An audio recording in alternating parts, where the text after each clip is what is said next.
নমস্কার বন্ধুরা, পুষ্পতি রান্নাঘরে তোমাদের সবাইকে স্বাগত। তোমরা কেমন আছো বন্ধুরা? আশা করি খুব ভালো আছো। দেখো, রোজকার মতন আজ আমি চলে এসেছি রান্নাঘরে একটা এঁচড় নিয়ে। দেখো, একদম টাটকা এঁচড়। তোমরা বোটাটা দেখেই বুঝতে পারছো টাটকা এঁচড়টা। এই এঁচড় দিয়ে আমি এঁচড় পনির বানাবো আজকে। তার জন্য প্রথমে আমি এঁচড়টা কেটে নেব। আর তোমরা প্রথম থেকে শেষ পর্যন্ত দেখবে আমি কিভাবে এই এঁচড় পনিরটা বানাই। খুবই দুর্দান্ত লাগবে, নিরামিষি একটা রেসিপি। আমি প্রথমে একটা তলায় কাগজ পেতে নিয়েছি, আর এঁচড় কাটলে আঠা পড়বে, তোমরা তো জানোই। আর আমি একটু সর্ষের তেলও নিয়ে নিয়েছি। প্রথমে আমি এঁচড়টা কেটে নেব, আর এইটার আমি অর্ধেকটা করব। আমি অর্ধেকটা কেটে নিচ্ছি।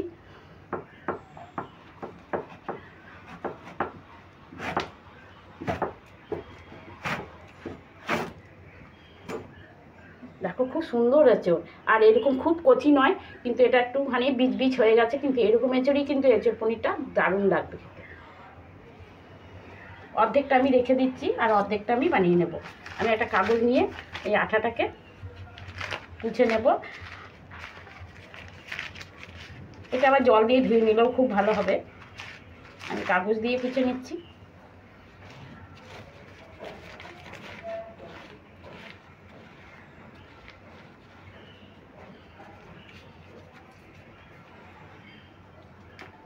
অর্ধেকটা আমি রেখে দিচ্ছি, আর অর্ধেকটা বানিয়ে নেব।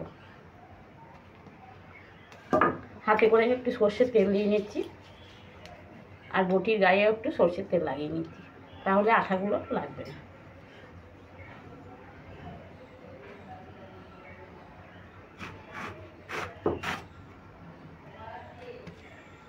এঁচড় দিয়ে পনির খেয়েছে কিনা আমরা জানি না, কিন্তু এঁচড় দিয়ে পনির করে খেয়ে দেখবে। আশা করি তোমাদের সকলেরই পছন্দ হবে। দেখো, এইভাবে টুকরো টুকরো করে কেটে নিচ্ছি প্রথমে।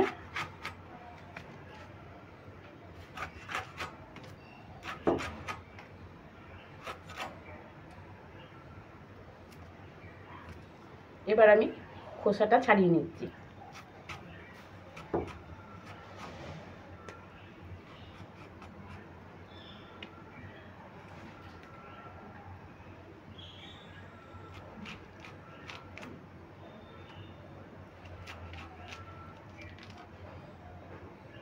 এই বোটার কাছ এই গায়ের যে শক্ত আবরণটা থাকে, শক্ত শক্ত জিনিসটা, এটাকে ফেলে দিতে হবে। আর এইভাবে টুকরো টুকরো করে কেটে নেব। একটু বড় বড় করে আমি কেটে নিচ্ছি। আর দেখো, আমি একটা ডেস্কিতে জল নিয়েছি, এই জলের মধ্যে ফেলে দিচ্ছি।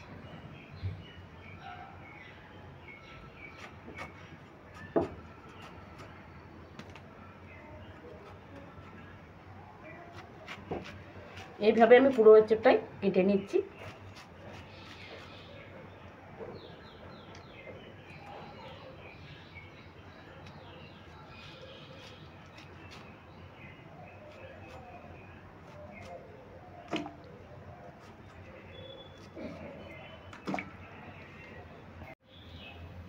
দেখো, আমি এঁচড়টাকে কেটে একদম ধুয়ে নিয়েছি, আর তার সাথে নিয়েছি আলুও কেটে।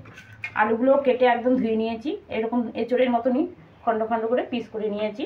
এবার আমি করব এঁচড়গুলো কড়াইতে আমি একটু সেদ্ধ করে নেব। তার জন্য আমি গ্যাস ধরিয়ে দিচ্ছি, আর কড়াইও বসিয়ে দিলাম। দিয়ে দেবো জল।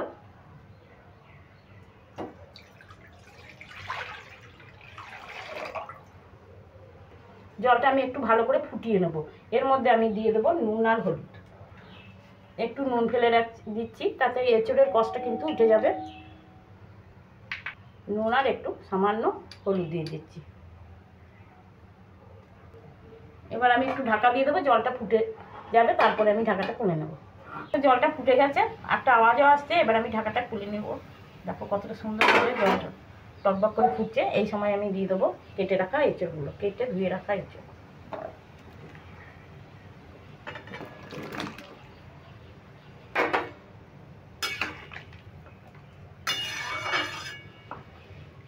এখন আমি 5 থেকে 6 মিনিট ঢাকা দিয়ে সেদ্ধ করে নেব। 5 মিনিট হয়ে গেছে, এবার ঢাকাটা খুলে নিচ্ছি, আর দেখে নেব কতটা সেদ্ধ হয়েছে। দেখো, 5 মিনিটেই কিন্তু অনেকটাই সেদ্ধ হয়ে গেছে। এই পর্যায়ে আমি তুলে নেব। একটা ছাঁকনি করে ছেঁকে তুলে নিচ্ছি। এইভাবে যদি একটু সেদ্ধ করে নেওয়া হয় তাহলে এঁচোড়ের যে একটা কষ্ট থাকে বা একটা গন্ধ থাকে সেটা কিন্তু আর থাকবে না, খেতে কিন্তু ভালো লাগবে। এবার আমি জলটাকে ফেলে কড়াইটা পরিষ্কার করে আবারও বসাবো।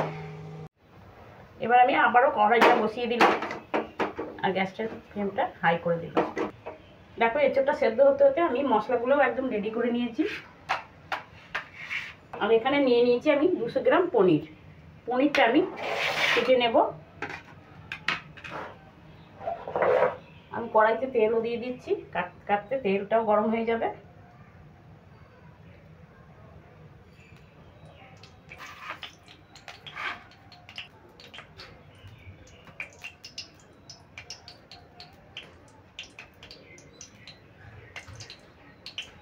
এগুলো আমি ছোট ছোট করে পিস করে নেব।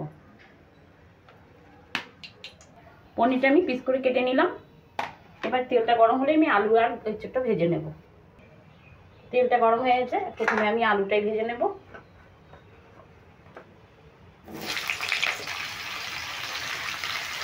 আলুটাই দিয়ে দেবো একটু সামান্য নুন,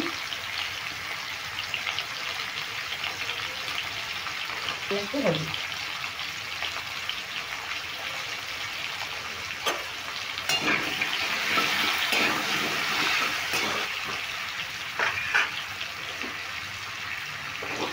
এবার আমি একটু ঢাকা দিয়ে দেবো, মিডিয়াম আছে আলুগুলো লালচে করে ভেজে নেব। আলু ভাজতে ভাজতে আমি পনিরটাকে একটু নুন হলুদ মাখিয়ে নিচ্ছি। সামান্য একটু হলুদ ছিটিয়ে দিচ্ছি।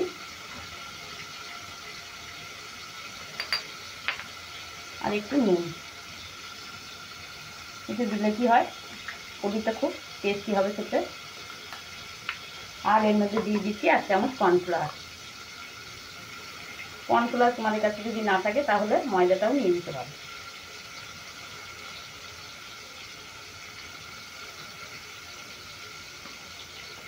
এবার হাতে করে ভালো করে গুছিয়ে মাখিয়ে নেব।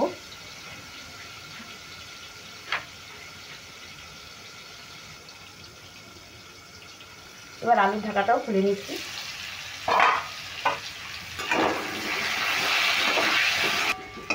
দেখো এইভাবে উল্টে পাল্টে আলুটা কিন্তু একদম লালচে করে সুন্দর করে ভেজে নিয়েছি। এবার আমি আলুগুলো তুলে দেব।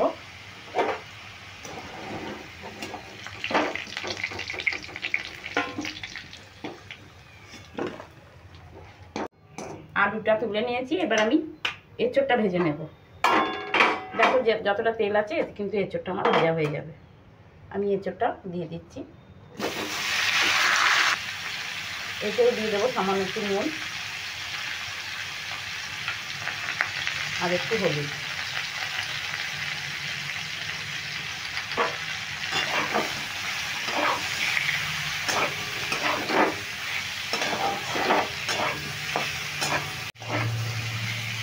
এঁচোড়টা আমি আর ঢাকা দিয়ে ভাজবো না, যেহেতু এঁচোড়টা সেদ্ধ করা আছে। এবার নেড়ে চেড়ে এইভাবে একটু ভেজে নেব। দেখো এইভাবে নেড়ে চেড়ে আমি এঁচোড়টাকেও ভেজে নিলাম। এবার এঁচোড়টা আমি একটা পাত্রে ঢেলে নিচ্ছি। এঁচোড়টা ভেজে নিয়েছি, এবার আমি পনিরটা ভেজে নেব। পনিরটা ভাজার জন্য আমি আবারও সরষের তেল ঢেলে নিচ্ছি। দেখো তেলটা খুব ভালো করে গরম করে নিচ্ছে। আর পনির ভাজতে গেলে তেলটা কিন্তু খুব ভালো করে গরম করেই নিতে হবে। এবার আমি তেলটাকে একটু ছড়িয়ে নিচ্ছি। আর গ্যাসের ফ্লেমটা এবার আমি মিডিয়াম করে দেবো।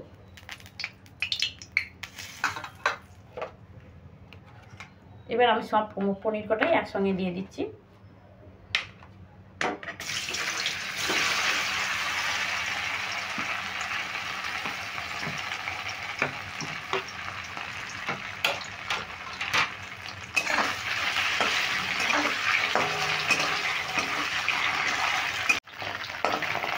তো এইভাবে উল্টে পাল্টে ভেজে নিতে হবে। দেখো পনিরগুলো ভাজা হয়ে গেছে, এবার তুলে নেব।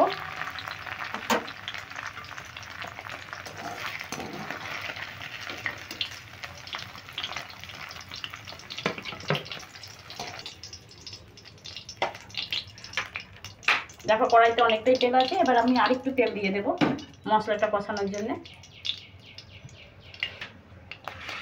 এবার দেখো ফোড়নে দিয়ে দিচ্ছি একটা গোটা তেজপাতা, একটা গোটা শুকনো লঙ্কা মাঝখান থেকে আমি একটু ভেঙে দিচ্ছি, দিয়ে দেবো 5 ফোড়ন।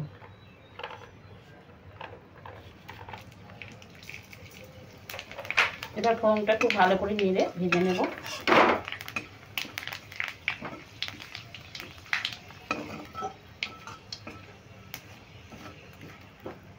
ফোড়নটা ভাজা হয়ে গেছে, এবার দিয়ে দেবো টমেটো। এখানে আমি একটা ছোট সাইজের টমেটো কেটে নিয়েছি, টমেটো দিয়ে দিচ্ছি। এবার দিয়ে দেবো পরিমাণ মতো নুন,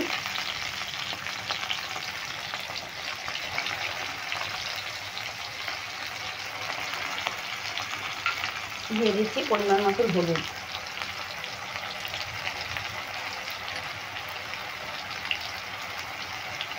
দিয়ে দেবো আদা বাটা,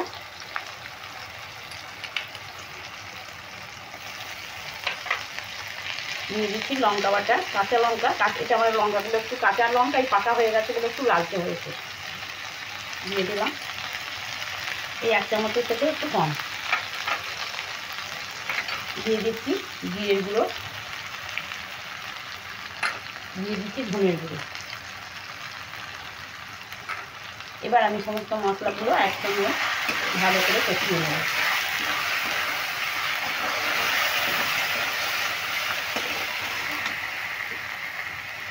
একটু সামান্য জল দিয়ে দিচ্ছি।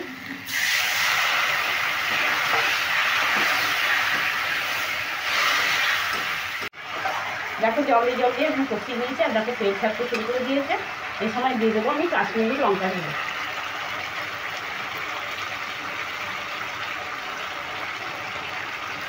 আর দিয়ে দিচ্ছি সামান্য একটু চিনি।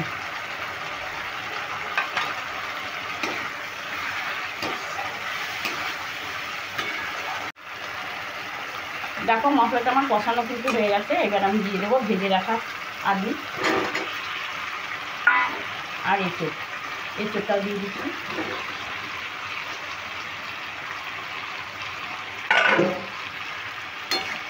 এবার আমি মশলার সঙ্গে একটু ভালো করে মিশিয়ে আলু আর এঁচোড়টাও কষিয়ে নেব।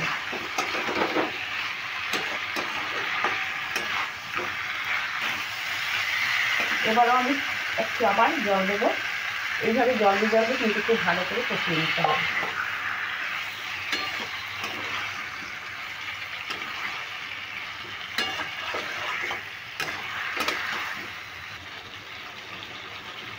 আর একটু জল দিয়ে দিচ্ছি।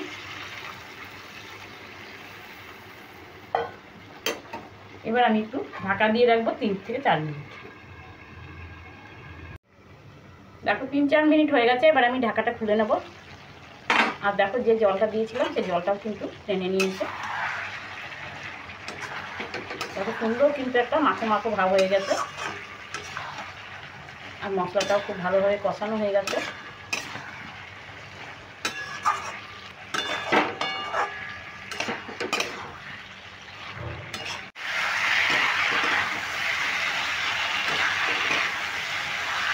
দেখো সুন্দরভাবে কষানো হয়ে গেছে। এবার আমি জল দিয়ে দেবো।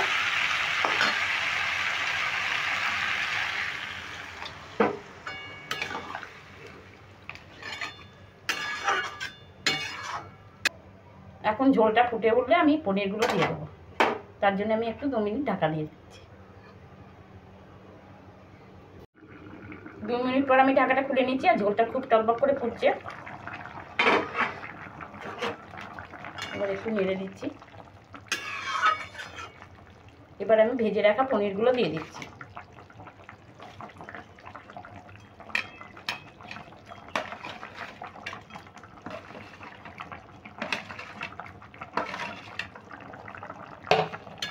পনিরটা দিয়ে একটু নেড়ে নিচ্ছি।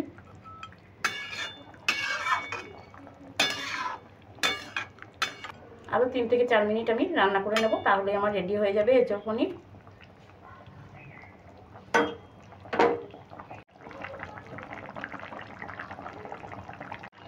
তিন 4 মিনিট হয়ে গেছে। এবার আমি এঁচোড় পনিরটা রেডিও হয়ে গেছে। এবার আমি নামিয়ে নেব। এবার প্রথমে গ্যাসটা আমি অফ করে দিচ্ছি, একটু ঠান্ডা করে তারপরে আমি নামিয়ে নেব। এবার আমি নামিয়ে নিচ্ছি কড়াইটা। দেখো বন্ধুরা কতটা সুন্দর কালার হয়েছে, এতটা লোভনীয় হয়েছে, এতটা সুস্বাদু হবে। তোমরা একবার হলেও বাড়িতে বানিয়ে খেয়ে দেখবে, আশা করি তোমাদেরও খুব ভালো লাগবে। আমি এবার একটা পাত্রে ঢেলে নিচ্ছি।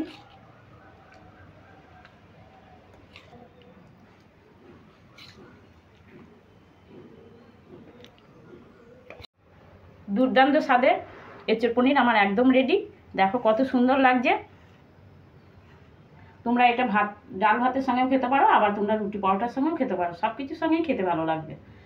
তাহলে বন্ধুরা এবার আমি আসি, পরের দিন আবার অন্য কোনো নতুন রেসিপি নিয়ে তোমাদের কাছে চলে আসবো। তোমরা ভালো থেকো আর খুব সাবধানে থেকো গরমে।